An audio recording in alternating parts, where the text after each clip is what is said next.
रमन महर्षि जी के उपदेश। किसी प्रश्नकर्ता ने प्रश्न किया, जब मनुष्य आत्म साक्षात्कार करता है तो वह क्या देखता है।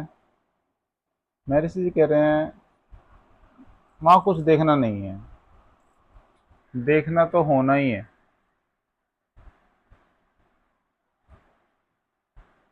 जिसे हम आत्म साक्षात्कार कहते हैं उसमें कुछ नया प्राप्त नहीं करना है, या दूर बैठे ध्येय को प्राप्त करना हो वो भी नहीं है, किंतु केवल वह होना है जो आप हमेशा हैं।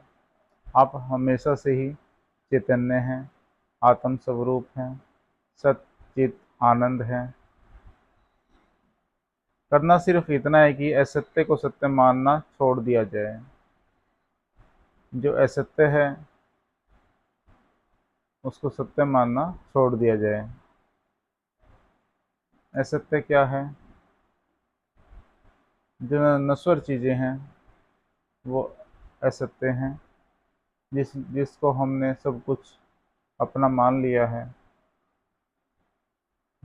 हम सब असत्य को सत्य समझ बैठे हैं, हमें केवल इस आदत को छोड़ना है।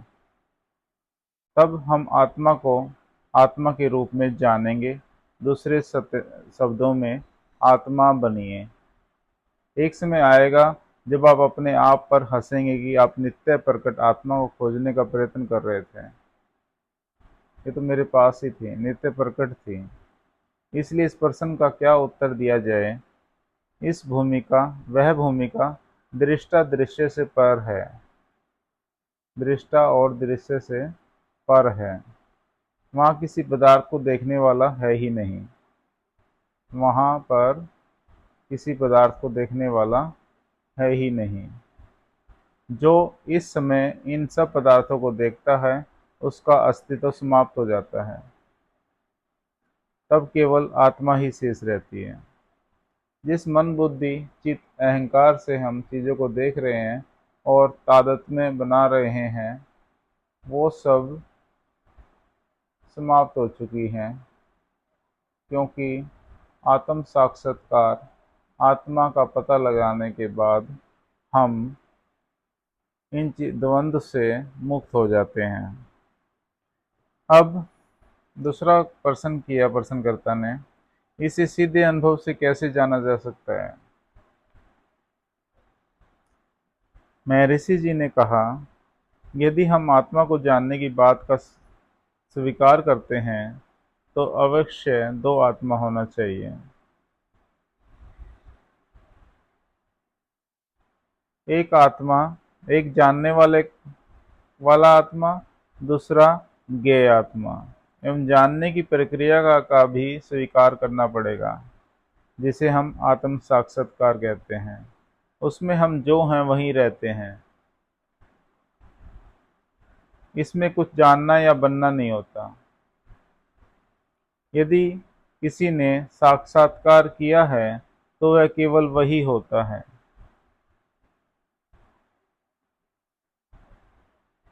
द्वंद्व नहीं रहा। जिसकी सत्ता है केवल वही होता है जिसकी सत्ता है। सत्ता किसकी? परमात्मा की है। परमात्मा ही हो जाता है। तो फिर जानने वाला और जिसको जाना जाए, दोनों का एक हो जाना। वैसे कृष्ण मूर्ति जी का भी ऑब्जर्वर और ऑब्जर्व्ड एक हो जाना, एक्सपीरियंसर और एक्सपीरियंस एक हो जाना। उन्होंने भी गहरी बात बोली है, लेकिन हमारी समझ से परे हो जाती है कई बार। कई बार क्या, बहुत बार। तो ये क्या कह रहे हैं, केवल वही होता है जिसकी सत्ता है और हमेशा से है। कोई भी इस अवस्था का वर्णन नहीं कर सकता। जब वो खुद ही हो गया है परमात्मा, खुद ही परमात्मा में हो गया है, मिल गया है, तो डिस्टिंग्विश नहीं कर सकता। किसी ने भी वर्णन नहीं किया। सिर्फ हो सकता है। शब्द दरिद्रता के कारण हम स्थिरता पूर्वक आत्म साक्षात्कार शब्द का प्रयोग अवश्य करते हैं। किंतु जो हमेशा सत्य है उसे सत्य कैसे बनाया जा सकता है। अगला क्वेश्चन किया, आप प्राय कहते हैं कि आत्मा मौन है, ऐसा क्यों? बोलता क्यों नहीं आत्मा?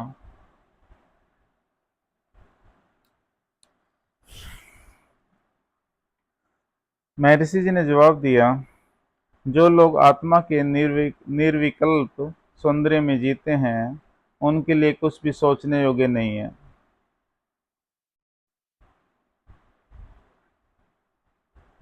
जिसमें दृढ़ निष्ठा पूर्वक रहना होता है वे केवल मौन अनुभव है, क्योंकि उस सर्वोच्च अवस्था में अपने आत्मा से भिन्न किसी प्राप्त वस्तु का अस्तित्व नहीं है।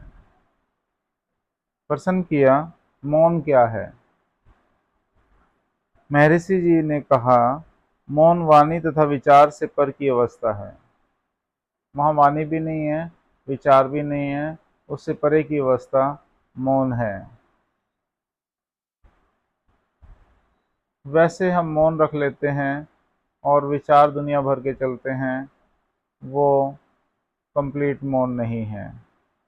कंप्लीट मौन में विचार, बुद्धि, कैलकुलेशन नहीं है। वहाँ पर इन चीज़ों का अभाव है। जो है वह मौन है। मौन का वर्णन शब्दों में कैसे किया जा सकता है? आत्म साक्षात्कार का वर्णन शब्दों में नहीं होता। मौन, पूर्ण मौन, मौन जो महर्षि जी रहते थे मौन में ही, वो क्या है? एक कंप्लीट परमात्मा में अवस्था है। ज्ञानी पुरुष कहते हैं कि वह अवस्था जिसमें अहंकार का उदय कभी भी नहीं होता, वही आत्मा है, स्वरूप है और वही मौन है। मौन आत्मा ईश्वर है, आत्मा ही जीव है, आत्मा ही ये पुराना जगत है। दूसरे सारे ज्ञान तुच्छ क्षुद्र हैं। मौन अनुभव ही सच्चा पूर्ण ज्ञान है। समझिए कि वस्तुगत वैविध्य सत्य नहीं है। वस्तुगत वैविध्य वह सिर्फ सत्य ज्ञान स्वरूप आत्मा पर आरोपित है। अब अगला क्वेश्चन किया, चूंकि असंख्य शरीर तथा उन्हें जीवित रखने वाली असंख्य आत्माएं भी सब जगह विद्यमान हैं और वस्तुतः दिखता भी ऐसा ही है, तो आत्मा एक ही है, ऐसा कैसे कहा जा सकता है? यदि मैं शरीर हूँ, यह विचार सत्य माना जाए तो आत्मा असंख्य है। शरीर अलग अलग हैं। अगर शरीर का बोध है, शरीर ही हूँ मैं, इसके अलावा कुछ भी नहीं हूँ, तो आत्मा असंख्य ही मानी जाएगी, महर्षि जी ने कहा। लेकिन जिस अवस्था में यह विचार नष्ट हो जाता है उसे ही आत्मा कहा जाता है तथा उसमें किसी अन्य वस्तु का अस्तित्व नहीं है। इसलिए आत्मा केवल एक ही है, ऐसा कहा जाता है। माया से मोहित हुए आत्मा आत्मा भास रूप मन की दृष्टि में ही देह का अस्तित्व है।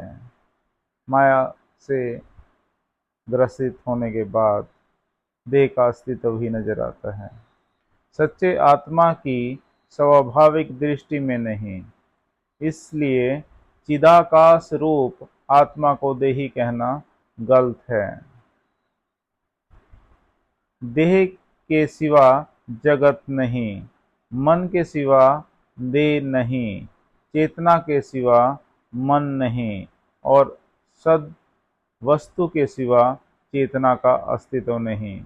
जिसने अपने भीतर डूबकर आत्मा को जान लिया, ऐसे ज्ञानी के लिए आत्मा से भिन्न कोई ज्ञेय नहीं है, क्योंकि जो अहंकार स्वयं को देह से एक रूप समझता है वह नष्ट हो गया।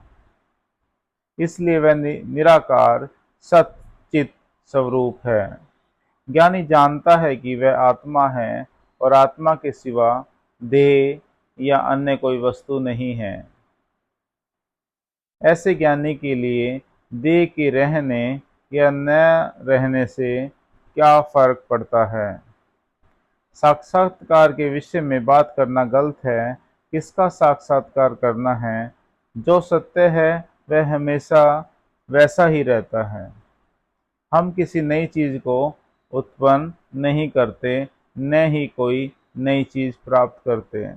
सदा से विद्यमान चीज नई कैसे हो सकती है, जो पहले हमारे पास नहीं थी? इस बात को धर्म ग्रंथों में दृष्टांत देकर इस प्रकार समझाया गया है। हम पृथ्वी को खोदकर कुआं बनाते हुए गड्ढा बनाते हैं। गड्ढे या कुएं के आकाश को हमने उत्पन्न नहीं किया, हमने सिर्फ उस अवकाश को रोकने वाली मिट्टी को हटाया है। अवकाश वहां तब भी था और अब भी है। इस प्रकार हमें केवल हम में रहे हुए युग युगीन संस्कारों को हटाना है। उनके हटने पर केवल आत्मा प्रकाशित होगा। बोलो रमन महर्षि महाराज की जय।